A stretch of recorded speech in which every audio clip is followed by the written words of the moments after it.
બનાસ નદીના કાંઠે આવેલા દાતાર પહાડ પર જૂના ડીસાના હિન્દુ મુસ્લિમ 18 આલમે એક થઈને દાતાર બાપુને શુદ્ધ દેશી ઘીના ચૂરમાનો પ્રસાદ ધર્યો અને શ્રદ્ધાના ફળ સ્વરૂપે આકાશમાં વીજળીઓ ઝબૂકી ઉઠી। બનાસકાંઠા જિલ્લાના જૂના ડીસામાં હિન્દુ અને મુસ્લિમ સહિત 18 આલમ અને 36 કોમના લોકોને એક ટાંતણે બાંધી રાખતી વર્ષો જૂની અને અનોખી કોમી એકતા તથા આસ્થાની પરંપરા આજે પણ જીવંત જોવા મળે છે। ખાસ કરીને અષાઢ માસમાં જ્યારે પાક માટે વરસાદની ખૂબ જ જરૂરિયાત હોય અને મેઘરાજા ખેંચાવા લાગે ત્યારે જૂના ડીસાના તમામ વર્ણોના લોકો એકઠા થઈને બનાસના કાંઠે આવેલા પવિત્ર દાતાર પહાડ પર પહોંચે છે।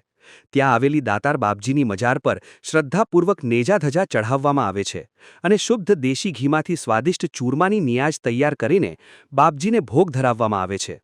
ગામ લોકોની અતૂટ માન્યતા છે કે જ્યાં શ્રદ્ધા હોય ત્યાં કોઈ પુરાવાની જરૂર હોતી નથી અને આજ દિન સુધી આ ચૂરમાનો પ્રસાદ ધરાવ્યા પછી ઈશ્વર કે અલ્લાહ ક્યારેય નિરાશ કર્યા નથી। પ્રસાદ ધરાવ્યાના થોડા જ સમયમાં ક્યાંકથી પણ કાળા ડિબાંગ વાદળો ઘેરાય છે અને જૂના ડીસાની ધરા પર અનરાધાર વરસાદ વરસી પડે છે। ચાલુ વર્ષે પણ સમગ્ર બનાસકાંઠા જિલ્લામાં જોઈએ તેવો વરસાદ થયો નથી અને ખેડૂતોએ વાવેતર કરી દીધા પછી ફરી એકવાર વરસાદ ખેંચાતા પાક બળી જવાનો અને મોટું નુકસાન થવાનો ભય ઊભો થયો હતો। આ મુશ્કેલ પરિસ્થિતિમાંથી ઉગારવા જૂના ડીસાવાસીઓ એક થઈને દાતાર પહાડ પર દુઆ અને પ્રાર્થના કરવા દોડી ગયા હતા। આ પ્રસંગે જૂના ડીસા ગામના પ્રખ્યાત રસોઈયા મુકેશભાઈ મેવાભાઈ પ્રજાપતિ દ્વારા પોતાના હાથે અત્યંત શુદ્ધ અને સ્વાદિષ્ટ ચૂરમું તૈયાર કરવામાં આવ્યું હતું, જે સેવાને સમગ્ર ગ્રામજનોએ મુક્ત મને બિરદાવી હતી।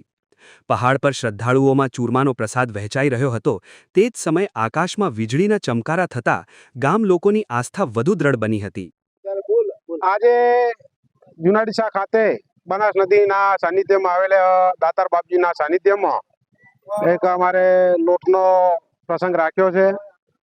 એટલે અમારા જે વર્ષો પર જૂની પરંપરા છે ગામમાં, જે હિન્દુ મુસ્લિમ બધા ભાઈઓ એક થઈ અને આજે દાતાર બાપજીનો અહીંયા અમે જે લોટ મળી તો બનાવીએ છીએ, જેની અંદર અમે 150 કિલો જેવા ઘઉં, 110 કિલો જેવો ગોળ, કાજુ, બદામ, દ્રાક્ષ વગેરે આવા કિસમિસ ઉમેરી અને મસ્ત એક ચૂરમું બનાવીએ છીએ અને જે 18 આલમ હિન્દુ મુસ્લિમ એક થઈ અને આજે આ દાતાર બાપજી અમે આ વર્ષો જૂની પરંપરા નિભાવીએ છીએ।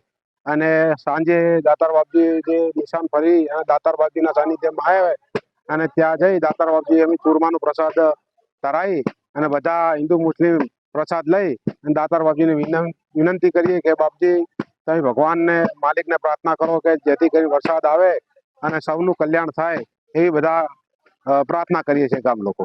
આજ રોજ અમારા જૂના ડીસા ગામમાં હિન્દુ મુસ્લિમ ભાઈઓ દ્વારા બનાસ નદીના કિનારે જૂના ડીસા ગામે દાતાર બાપજી નામનું એક ધાર્મિક સ્થળ આવેલું છે, જ્યાં વર્ષોની પરંપરા મુજબ દર સાલની જેમ વરસાદ ખેંચાય છે ત્યારે હિન્દુ મુસ્લિમ ભાઈઓ સમૂહમાં ભેળા થઈ અને દાતાર બાપજીને મનાવવા માટે થઈને ચૂરમાનો પ્રસાદ બનાવે છે અને ચૂરમાનો પ્રસાદ બનાવ્યા પછી અમારા જૂના ડીસા ગામને આજુબાજુના ગામોમાં પણ પરમાત્માની કૃપાથી સર્વત્ર વરસાદની લાહણી થાય છે।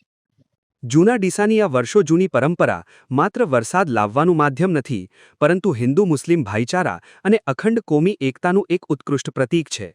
દાતાર બાપજીના ચરણોમાં ધરાવેલા ચૂરમાના પ્રસાદ અને શ્રદ્ધાળુઓની સાચા મનની પ્રાર્થના બાદ વીજળીના ચમકારા થતાં હવે ટૂંક સમયમાં જ મેઘરાજા મન મૂકીને વરસશે અને ખેડૂતોના મોલને નવજીવન મળશે તેવી આશા આખા ગામમાં જાગી છે।